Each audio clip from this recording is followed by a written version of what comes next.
Hi, I'm Landry Beckett, 27 years old.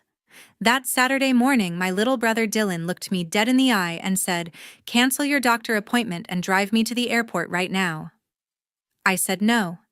Next thing I knew, his hand cracked across my face so hard I staggered. "Selfish bitch," he screamed. My parents didn't even blink. Mom just added coldly, "His future actually matters. Yours doesn't. That doctor appointment. The one I waited 9 whole months for, the one that would tell me if the lump in my neck was cancer or not. His flight to Perfect Game National, the showcase that could lock him a multi-million MLB deal. I walked out that same day and they lost everything. If you've ever had your own family choose someone else's dream over your literal life, stay until the very end. This one ends ice cold. Hit that subscribe button right now so you never miss a single true story like this. I've always been the shadow on the edge of our own backyard. From the time my little brother Dylan was 8 years old, that yard was his kingdom. Dad tore up the grass and poured a concrete slab just so he could have a 60-foot batting tunnel with professional-grade netting and stadium lighting that lit up the entire block. Every Monday, Wednesday, and Friday, some new private coach in a major league warm-up jacket would roll up in a lifted Silverado, $300 an hour cash, only no receipt. Weekends weren't weekends anymore. They were red-eye flights to Jupiter, Fort Myers, Phoenix, Cary, Lake Point, wherever the best travel ball tournaments were that month. Dylan flew first class when he was 12. I was still riding the RTD bus to community college. I paid for my own books, my own food, my own everything. While Dylan got custom cleats molded to his feet every 6 weeks, I was working overnight janitorial shifts at an office park off Bellevue, then clocking in at 6 a.m. at Einstein Bros on Pearl Street so I could stack enough credits to transfer to CU Boulder. My bedroom was the unfinished basement cinderblock walls, one bare bulb of futon I found on Craigslist, and a constant soundtrack of baseballs slamming into the backstop above my head until midnight. Some nights I counted the thuds instead of sheep. 137, 138. Until the lights finally went out. Mom kept a huge dry erase board on the fridge with Dylan's entire year mapped out in red. WWBA World Championship in July, Perfect Game National in June, area codes in August. My work schedule never earned a single square.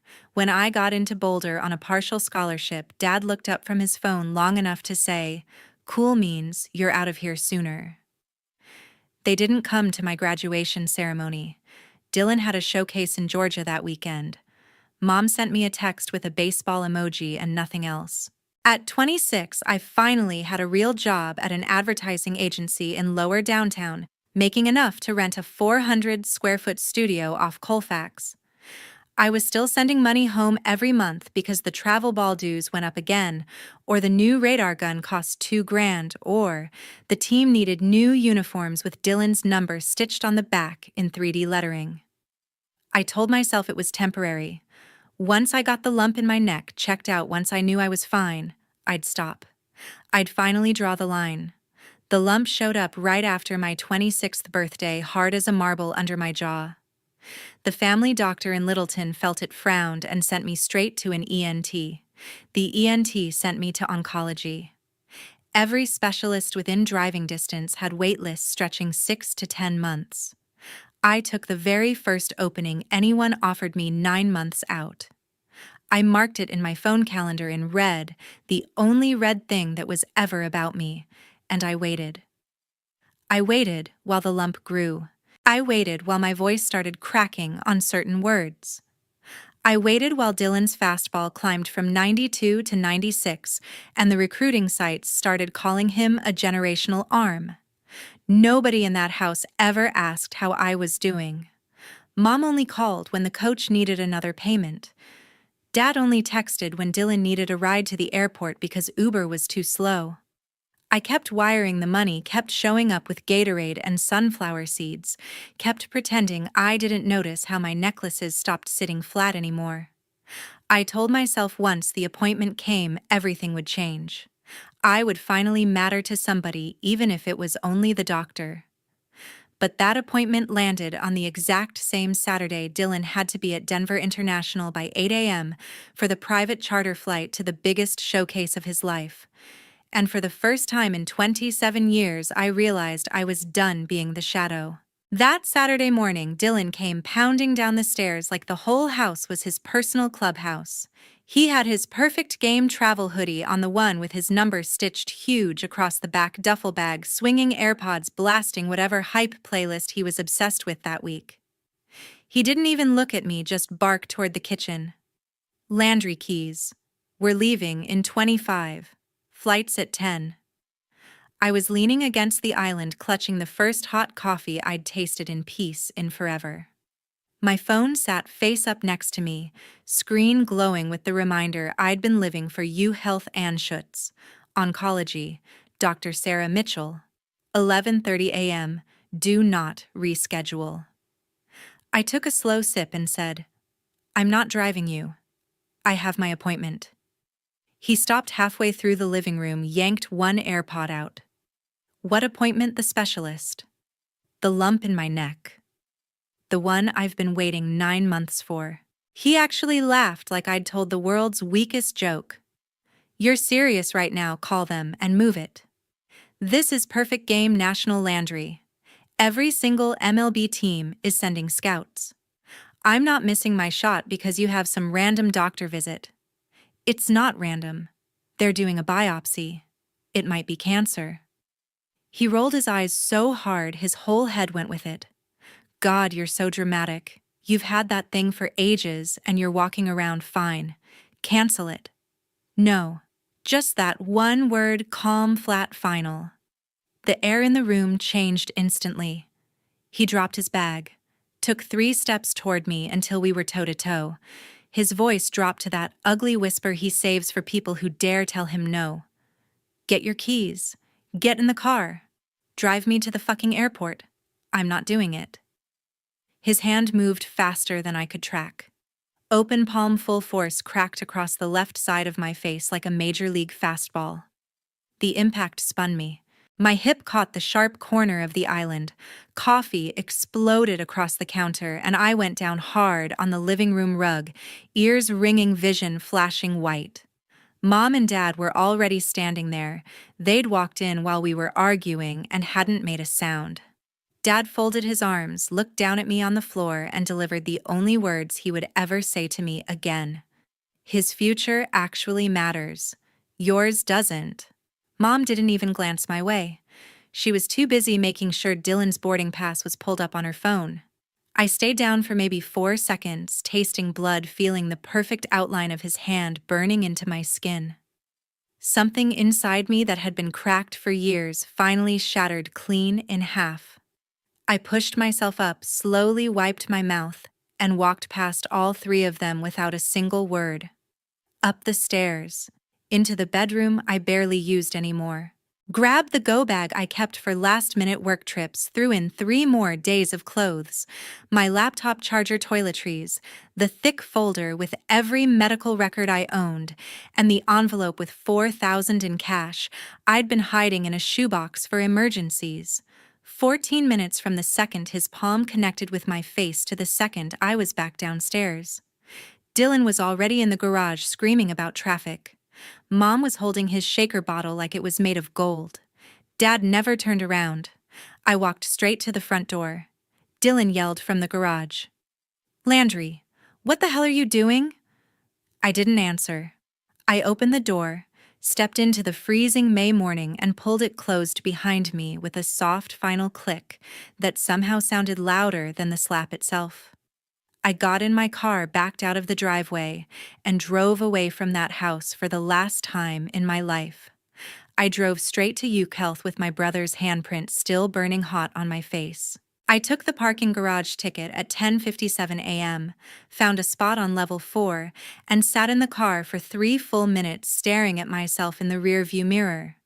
The mark was already turning purple, 5 perfect fingers outlined like a brand. I grabbed my folder of medical records, locked the car, and walked inside.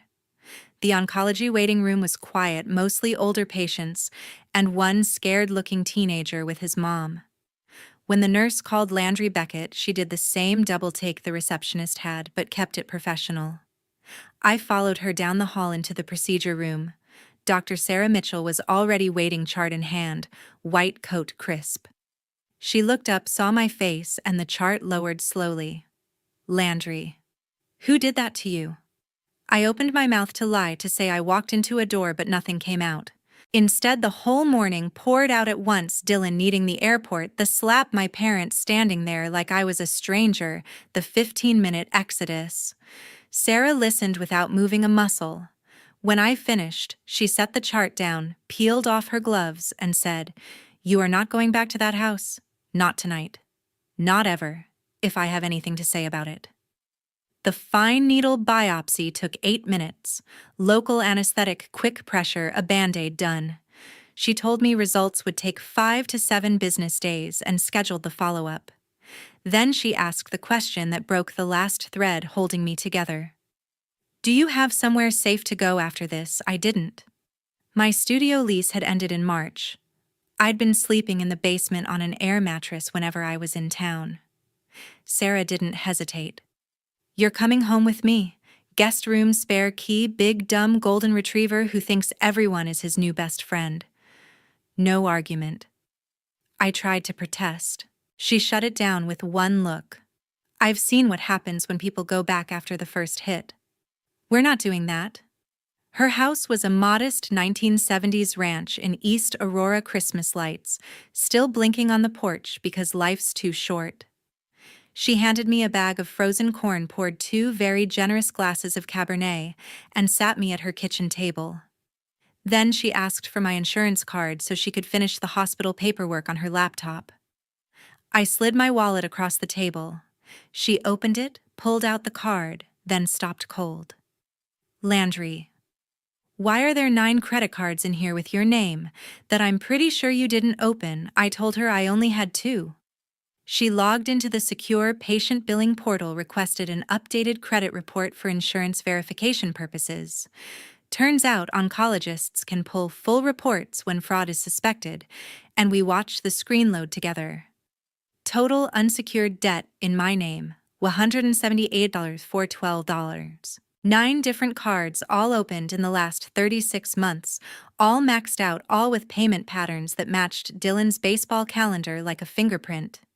$29, $800 on a platinum card, team hotels in Jupiter, Fort Myers, and Phoenix. $33 and $100 on a black card, private coaching packages, radar guns, Rapsodo units, Driveline baseball subscriptions. $41, $200 on a business visa, charter flights, private jets to East Cobb team banquet bills.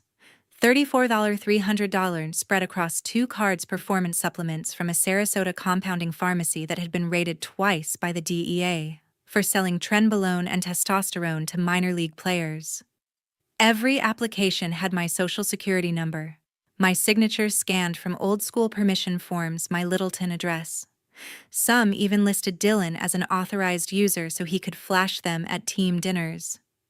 Sarah stared at the screen for a long time. Then she closed the laptop, looked me dead in the eye, and said, "Your family didn't just assault you this morning. They've been robbing you blind for years, and they used your future to buy his." I sat there in a stranger's warm kitchen, holding frozen corn to the side of my face, staring at the number that was now my entire adult life in debt. $178,000. Every cent funneled into the myth of Dylan Beckett, future first-round draft pick. And not one person in that house had ever thought to ask if I was okay. 2 weeks later, the baseball world caught fire. I was standing in Sarah's kitchen in an old CU hoodie, eating yogurt straight from the container, when my phone started going berserk. It didn't ring. It vibrated itself across the granite like it was trying to escape. I picked it up, and the screen was already a war zone. First came the group chat screenshots from parents I hadn't spoken to since high school. Then the Twitter spaces. Then the direct messages from accounts I didn't even follow. Perfect Game National had run surprise tests on every arm, throwing over 92 that weekend. Dylan was yanked off the mound after his fourth inning, escorted to medical by two guys in polos with USADA badges. They took blood and urine on the spot. Results came back from the Olympic lab in Colorado Springs in under 48 hours. Positive for three separate anabolic compounds: bolden-1 undesylonate, nandrolone decanoate, and a TE ratio of 28:1. Numbers so cartoonishly high that the lab flagged it as inconsistent with therapeutic use and sent it straight to MLB's scouting bureau. By 10:12 a.m., his name vanished from the live leaderboards. By 11:03 a.m., Perfect Game's official account posted the driest statement in sports history. Participant Breflasveno 4 has been removed from the event and is ineligible for all future PG activities due to anti-doping violation. By noon, every single recruiting site had scrubbed him. Baseball America, Prep. Baseball Report.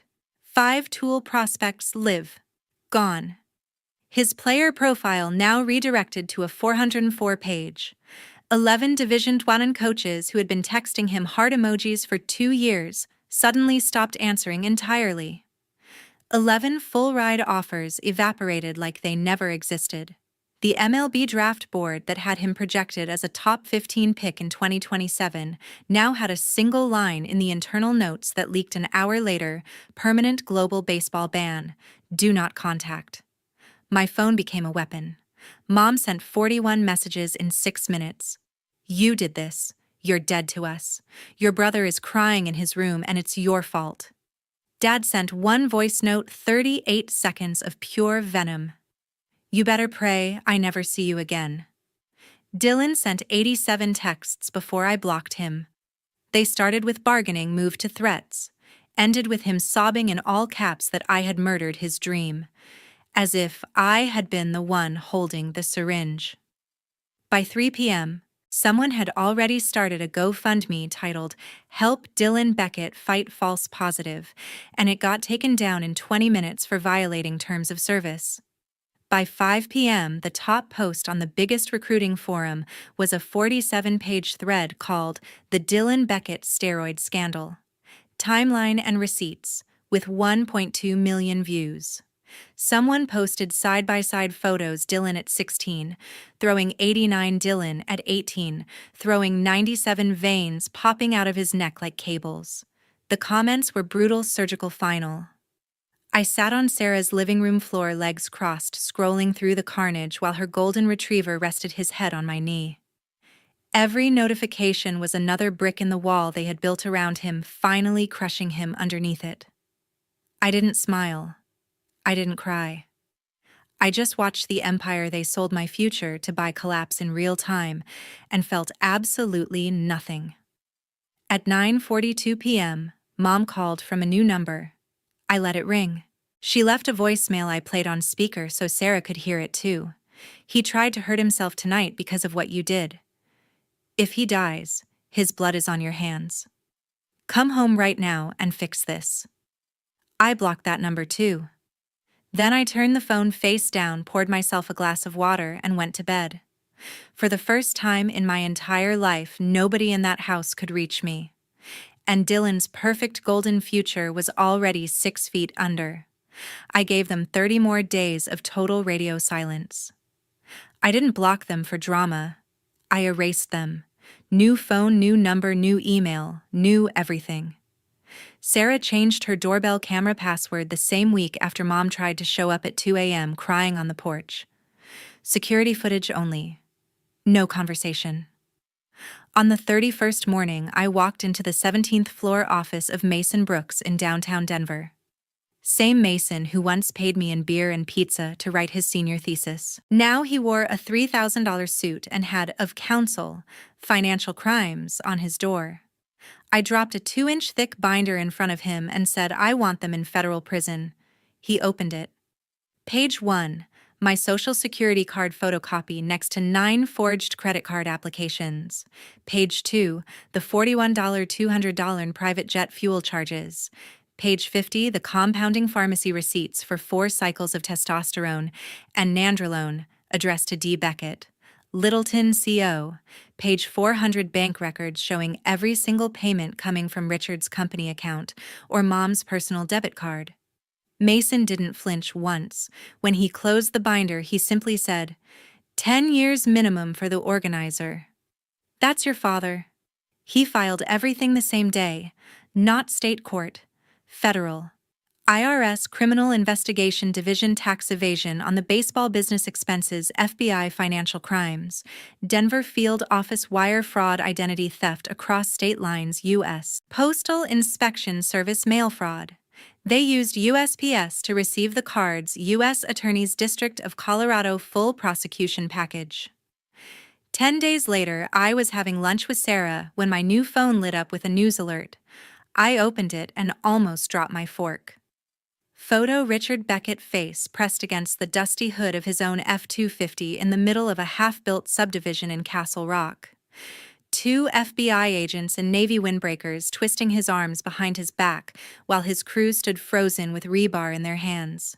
Headline: Littleton contractor arrested in $178K identity theft against own daughter. Mom was arrested 24 hours later in the King Soopers parking lot on Bowles, still holding 2 tubs of Dylan's favorite vanilla whey when agents put her in cuffs. Dylan got served 3 days after that. Federal marshals found him trying to throw bullpens at a public park in Highlands Ranch because every private facility in the state had banned him for life. They took his phone, his MacBook, his lifted Silverado. Everything. The indictment dropped the following Monday. Richard 12 felony counts. Cheryl 8 counts, including conspiracy. Dylan 4 counts as co-conspirator and beneficiary. No bond for Richard. Judged flight risk with the company jet still in his name. Straight to FDC Englewood in an orange jumpsuit and belly chain. Mom made bond, but surrendered her passport and got the glowing ankle bracelet. Dylan was confined to the Littleton house under pretrial supervision, the same house now crawling with news trucks 24/7. Mason sent me the mugshots. Richard's face was gray, eyes hollow. Mom looked 20 years older. Dylan's booking photo showed a kid who finally realized the world wasn't going to bend for him anymore. The story went national for 3 days. ESPN ran a 30-second segment on SportsCenter titled, Top Prospects Family Arrested in Fraud Scandal. Local channels camped on the lawn until the judge issued a no-media perimeter. Former travel ball parents who used to kiss the ground, Dylan walked on, suddenly remembered every suspicious detail they'd ignored for years. I watched it all from Sarah's guest room, drinking coffee on a quiet morning, reading the indictment like it was the best novel I'd ever opened. I didn't celebrate. I didn't cry. I just felt the final chain snap. Richard Beckett was no longer my father. He was federal inmate 48729-509, and I was finally completely untouchable. 14 months later, I took the very last seat in the back row of courtroom 402, Alfred A. Araj Federal Building, Denver. I wore a plain black blazer, hair pulled back, no makeup. I wanted to be invisible. I was the only person in the gallery who wasn't press or family. Richard was brought in first. Orange jumpsuit, belly chain, hair gone gray at the temples.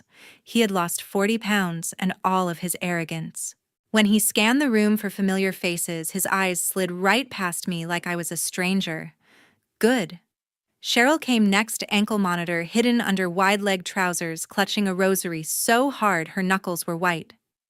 Dylan shuffled in last, prison-issue slides, wrists cuffed in front of him, looking every bit the broken 18-year-old he now was. None of them saw me. The judge entered. Everyone rose. The prosecutor laid out the final plea deal in a flat, bored voice. Richard Beckett. Guilty plea to 3 counts of aggravated identity theft, 2 counts wire fraud, 1 count tax evasion. Recommended sentence 96 months federal incarceration, no parole, supervised release 3 years. Cheryl Beckett. Guilty to conspiracy and misprision of felony. 60 months probation first, 18 months, home confinement, full restitution, joint and several. Dylan Beckett. Adjudication withheld diversion program 2 years probation permanent ban from organized baseball at any level. The judge asked Richard if he had anything to say. He stood voice shaking and gave the performance of a lifetime. I'm ashamed. Made terrible choices. Trying to give my son a chance. Never meant to hurt my daughter. He even managed a tear. The judge wasn't moved. When she pronounced the sentence, 96 months served at FCI Inglewood, report date 30 days, Richard's knees buckled. 2 marshals caught him before he hit the floor. Cheryl let out one animal sound, half sob, half scream. Dylan just stared straight ahead, eyes empty. Restitution was ordered jointly, $178,412 plus interest payable immediately. The prosecutor then requested and the judge granted forfeiture of the Littleton house to satisfy part of the debt. The 5-bedroom, the batting cage in the back, the trophy room, all of it gone. Auction scheduled. 41 days. I watched the marshals lead Richard away. His shoulders were rounded like an old man. Cheryl reached for Dylan, but he flinched from her touch. For one brief second, Mom's eyes swept the gallery, searching. They landed on me. I didn't move. Didn't nod. Didn't blink. She realized who I was, and her face crumpled completely. I just looked through her like she was glass. The judge banged the gavel. Case closed. People started filing out. I stayed in my seat until the room was empty except for the court reporter packing up. When the final reporter left, I finally let out the breath I'd been holding for over 2 years. There was no victory rush, no tears, no desire to run up and scream in their faces. Just a vast, icy emptiness where my family used to be. Like standing in the backyard batting cage after the lights finally went out for good. Cold, silent, over. I walked out of the courthouse into a bright Colorado afternoon. The mountains looked exactly the same as they always had. But everything else was different now. 1 year after that day, I was finally whole. The biopsy came back benign. Sarah removed the lump in a 40-minute outpatient surgery, left me with a thin scar that runs like a quiet line under my jaw. I kept the pathology report in a frame on my new desk, benign thyroid nodule. No evidence of malignancy. Some days I touch it just to feel the words are real. With the restitution checks and my own savings, I bought a small 1940s bungalow in Boulder, 10 minutes from the trails. Dark green siding, wraparound porch, a backyard big enough for a dog and a garden, and absolutely no batting cage. I closed on a Tuesday in September, got the keys, and slept on the floor that first night because the moving truck was late. It was the best sleep of my life. October came golden and crisp. One Saturday afternoon, I drove south on Highway 93 for no reason other than the light was perfect, and I wanted coffee from the old place on Main. I took the back roads through Littleton without thinking. And there it was, the house on Maple Crest Lane, a bright red sold sign staked in the front yard, a U-Haul backed into the driveway, a young couple carrying boxes, laughing, their little girl chasing bubbles across what used to be Dylan's practice mound. The batting cage was gone. The stadium lights were gone. The trophy shelves were gone. I slowed the car to maybe 10 miles an hour. The woman looked up, smiled, waved like people do in Colorado. I lifted one hand off the wheel in return. In the rearview mirror, I watched the little girl run straight across the spot where I once stood counting fastballs in the dark. I held the image for exactly 1 second. Then I pressed the accelerator and merged back onto the road. My hands did not shake on the steering wheel, not even a tremor. They lost everything, the house, the reputation, the golden child, each other.